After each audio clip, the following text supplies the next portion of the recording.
y'all, I'm Laura Richardson with Relevate. We're Real Estate Elevated, and we're bringing you another episode of I'm Moving to North Carolina, Now What?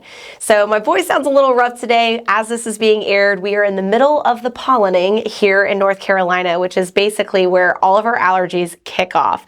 All that thick yellow stuff is coating everything, but that's not what we're here to talk about. Something that I'm sure a lot of you guys are really curious is, how do you find a good school? So we're actually going to start by telling you all the tricks and tips that you need in order to do that. So one quick clarification. Those of you who are looking for me to say, this is a good school, this is a bad school, you guys can stop right now, move on to another video, because as a real estate agent, we can't make that determination, as we shouldn't. It's very subjective what makes a good school and what makes a bad school. As a mom of three, I can tell you that sometimes my students are different learners in the classroom. My difference in the kids and just what their capabilities are, their interests, their needs in the classroom can vary. So sometimes that means that it's not just a different classroom, but even a potential different school that's best for my child. So parents, keep that in mind as you're looking at various schools, different calendars, and different options, that you're not just picking what's best for your eldest, but for your entire family. So what are those resources that you can access? Well, the immediate go-to is typically great schools or niche, but as many school consultants will share with you, and definitely folks like myself, a former 14-year veteran teacher, as a semi-finalist for Wake County Teacher of the Year, I can tell you those are not the best resources.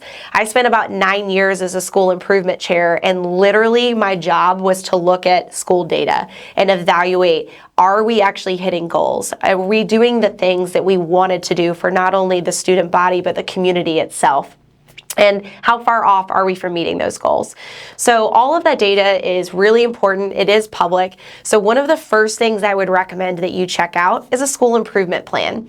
If you have a certain area that you're trying to hunt for a home in, pull the different schools that your students could end up in, and pull the school improvement plan from each one of those schools. It's going to show you areas that potentially are room for improvement, any learning gaps, how long they've had those goals in place. All of that stuff can be located either under the school information or parent resource page. School improvement plans are updated every 3 years. So also keep in mind, if your student is looking at a brand new school, their school improvement plan might not quite be ready yet. We have to try to develop something called trend data, which happens over the course of 3 years. So a secondary thing that you can take a look at would be school report cards. So again, keep in mind, you have to have trend data. You have to be able to look at all of these different categories over multiple years. So school report cards are actually done throughout the state of North Carolina. You can pull those from any school, any county, any district, and compare apples to apples. They kind of give a 30,000 view look of a particular school, or even a school system in its totality. The third thing I would definitely look at is called a TWC report. Teacher Working Conditions Survey gives you a totally different lens on what's going on at the school. This includes feedback on the administration, on teacher happiness, teacher readiness, needs that they might have from the school building. So it's not always just about the students and the feedback, but also the people who are teaching your young people. As a parent, something that can be very daunting is to think about how many hours a day somebody else, another trusted adult, is interacting with your young person. So the nature of the folks who are doing that should be super important, and that data should be very valuable to you. The next one is called a panorama survey. The panorama survey is one that is actually just a survey of collected data from both the parent perspective as well as the student perspective. So if you want community feedback on how they feel about a school or the school system, the panorama survey is definitely going to give you a lot of unedited and unfiltered data.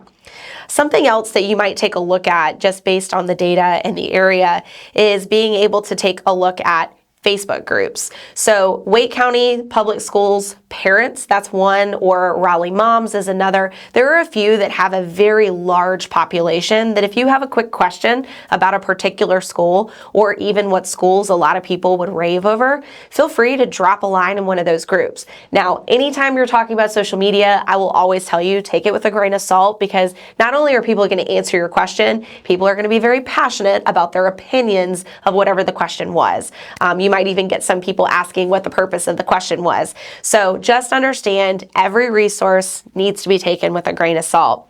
Something else that I would highly recommend to those of you who are trying to decide between a couple particular schools or even a particular type of school, like your traditional versus maybe a magnet option, I would highly recommend doing a virtual or an in-person tour. It is really easy for you to take a look around, see what's being displayed.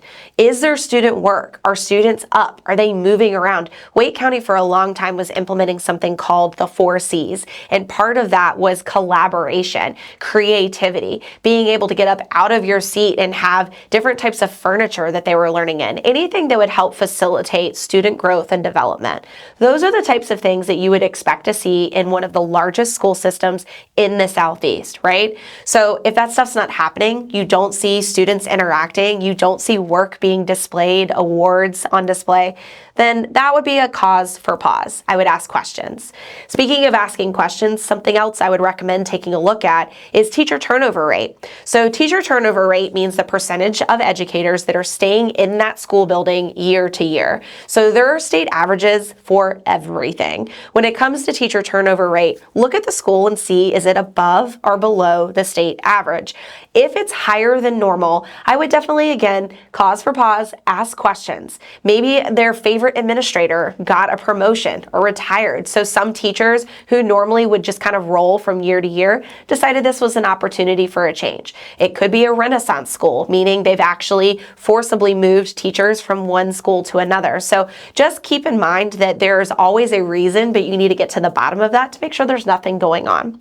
So last but not least, going back to social media, I would take a quick look at school information pages. So whether it's a PTA page or a particular club or group, if your student is an athlete and they're planning on joining the football team, follow all of those pages because you're going to get a lot of collective information on community involvement, parent support, or even just what the culture is like for that particular school building.